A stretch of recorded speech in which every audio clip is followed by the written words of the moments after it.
on se retrouve dans cette nouvelle vidéo pour les débourrages de cette année 2020. Cette année, il y en a deux, Hécate et Ella. Vous verrez dans cette vidéo celui d'Hécate.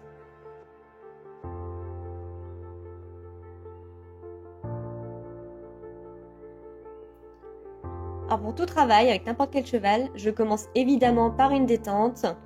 Je vais lui demander uniquement de marcher et de trotter car elle a beaucoup de mal à galoper en cercle. Je vais également lui demander des transitions montantes et descendantes, histoire de vérifier que tout se passe bien à la voix déjà de base. À savoir que tout le travail de pré-débourrage, vous ne le verrez pas dans cette vidéo. Il est posté sur une vidéo précédente. Il a été effectué cet été, elles ont été désensibilisées au sanglage, à la selle, au filet, etc. Également aux pressions, on a passé des bâches, enfin bref. À savoir que je ne commence le travail du débourrage monté, si je puis dire ainsi, que quand je sens qu'elles sont prêtes à m'accepter. Je vais pas chercher à aller plus vite. Si ça doit prendre 3 mois, ça prend 3 mois. S'il me faut 2 semaines, ça prend 2 semaines. C'est pas grave, je suis pas pressée, je vais à leur rythme. J'ai fait le choix avec ces deux-là, étant donné qu'elles sont grandes, de les habituer tout de suite au montoir au plot. Et j'ai bien fait parce que elles sont déjà grandes, elles le seront encore plus étant donné qu'elles sont en pleine croissance. Je prends mon temps pour me mettre à cheval, je vérifie qu'elle a bien conscience de ce qui va se passer étant donné que c'était une reprise, même si elle avait fait une petite séance de longe déjà dans la semaine. Le montoir, c'est vraiment quelque chose où j'aime prendre le temps de le faire parce que s'il y a quelque chose que j'ai horreur et c'est un des problèmes que j'ai notamment avec Drop, c'est les chevaux qui bougent au montoir. Si je dois prendre 5 minutes pour monter sur la jument, je prendrai 5 minutes pour monter sur elle. Et bien sûr, une fois que je suis assise, je ne lui demande pas de partir tout de suite. Je prends toujours mon temps, je caresse, j'ajuste mes rênes, je mets mes étriers.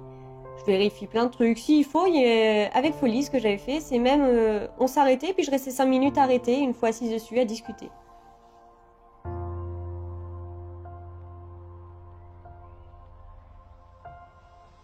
Là, Steph, étant donné qu'il s'agit de la première fois montée, vraiment toute première, vous voyez ses premiers pas avec un cavalier, elle nous accompagne un petit peu, histoire qu'elle prenne le temps, avec un appui visible, étant donné que je suis sur son dos et puis à côté. Là, elle se repère à Steph pour prendre ses repères, ses nouvelles sensations avec un cavalier sur le dos, à savoir que sur certains chevaux, ça change énormément leur équilibre. Ça fait un poids en plus.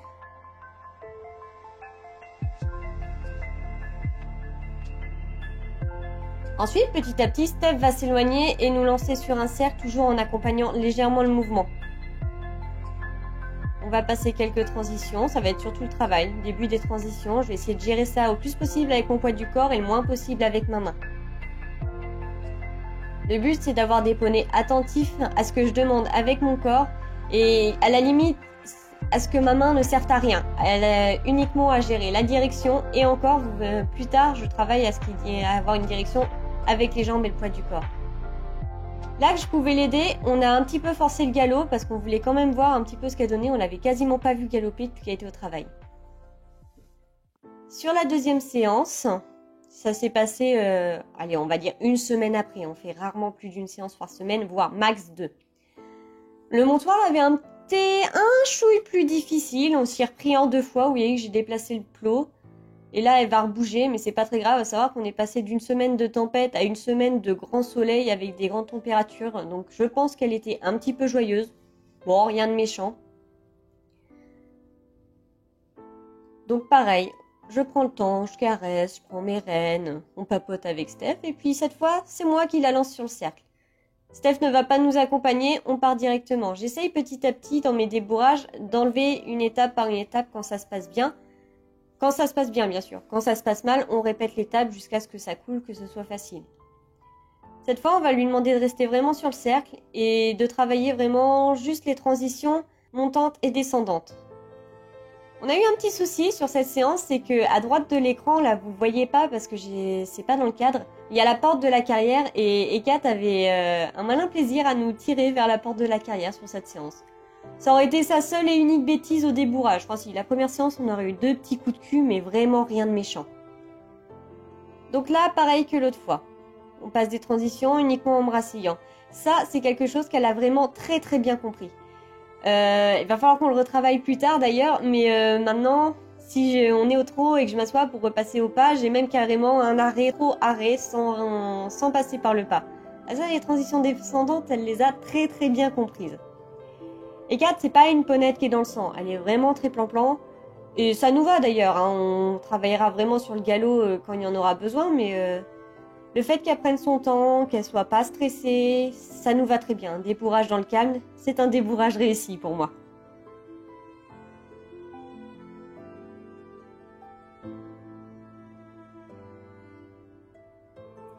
Je vais redemander quelques départs au galop qui passent un petit peu moins bien sur cette séance parce que on est en cercle, elle a du mal et en même temps elle avait tendance à nous tirer sur l'extérieur. Donc on n'a pas trop insisté, mais voyant qu'elle bougeait vraiment pas, qu'elle était adorable, je prends la décision de retirer la longe, d'aller faire quelques petits pas dans la carrière, au pas et au trot. On va se promener un petit peu partout, donc je vais vous montrer ça. On a trotté, on a marché, on s'est promené un peu partout, on a profité qu'il faisait beau et qu'il n'y avait pas trop de vent pour qu'elle découvre ça toute seule, sans Steph pour la guider.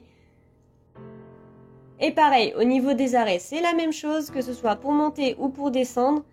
Je prends le temps, je reste arrêtée, je discute un peu, et je descends seulement, qu'elle comprenne que l'arrêt, c'est pas une demi-seconde, mais ça peut durer, et que c'est pas grave si ça dure. Je prends le temps de récompenser, je retire volontairement mes rênes parce qu'elle a du mal qu'on passe les rênes ou que ce soit le collier ou les rênes par-dessus ses yeux. Donc c'est pas très grave, ça se travaille. Mais du coup, je les passe volontairement, je désangle et on arrêtera la séance là-dessus.